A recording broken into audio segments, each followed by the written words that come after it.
I think you know, for me, I think what was interesting was the how, at least in Asia, how the telcos have been embracing social media and using the fact that that's how the consumers behave and what they're interested in to really publicize their services and to try and make a point of differentiation. So I think that the social media is really probably the biggest trend.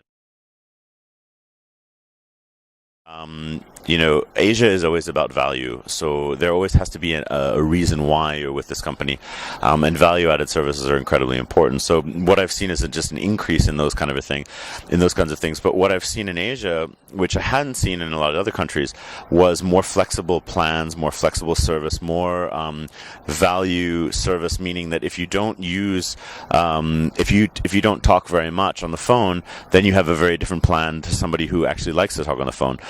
If you only send a certain amount of text messages, then you don't need to pay for any more. So I think in Asia, it seems that they're responding to the recession by creating value. The other thing we saw was that for instance, in Asia, we'll be dealing in multiple countries. So many businesses will be in Singapore and Malaysia, for instance, or in Singapore and China. And what they've tried to do is say that, well, we understand the recession is difficult times. Let's make it just as easy to talk when you're in China as it is when you're at home in Singapore. Or from Malaysia, Malaysia has a very different economy. Malaysia is a lot cheaper than Singapore. But if you're doing business in Malaysia and you have clients in Singapore, it could be very expensive for you overall. They give you the same rates as you would have as if you're in Malaysia for 1 year in Singapore. So I think that's what I've seen as what was interesting in terms of the recession, customization, and kind of understanding that you're not limited by the boundaries of your country and allowing you to appreciate or enjoy the same value in another country. Yeah. I think it was a tie-up between a telco and a petrol thing. So actually, you were able to get credits for petrol, and then if you fill up with petrol, you get credit for your telco needs. And I thought that was fantastic. And there were a few examples of that. Even I think with Spain, there was an example of when you can actually get credits for when you fly. That's very good for me. That was one of the most interesting things in terms of ideas that I didn't find anywhere in Asia. I think what's been interesting also was how rapidly Europe has kind of moved forward, given last year what we looked at and what was happening. And I think a few people commented on it, was that last year some of the things happening in Asia were just very far away from where they could imagine Europe would be. Yet within 1 year with social media, everything has changed.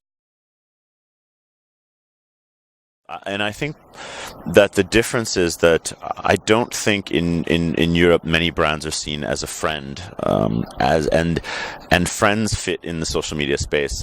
Brands don't always, but some brands that are friends can fit. But it seems like in Europe, telcos are far from friends, and they're not even very loved brands.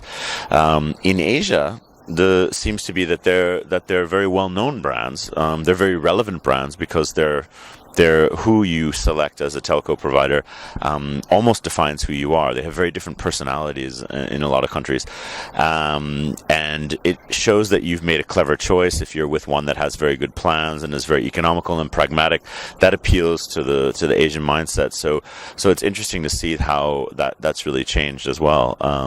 But yeah, I think that's pretty much.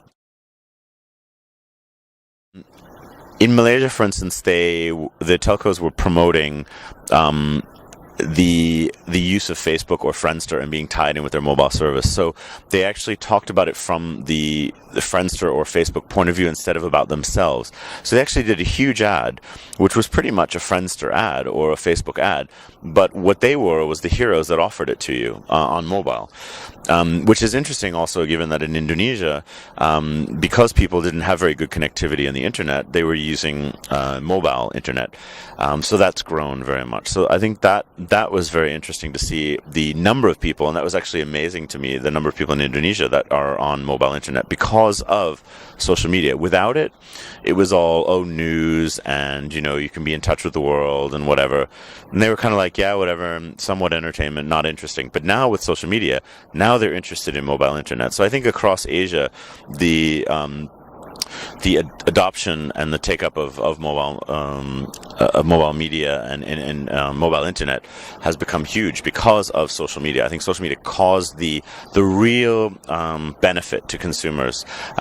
News is everywhere. I think when you're out on the street, you're watching TV, you see news everywhere. But being able to connect with friends everywhere and anytime, that's really a benefit. And I think that was the most interesting thing from the region.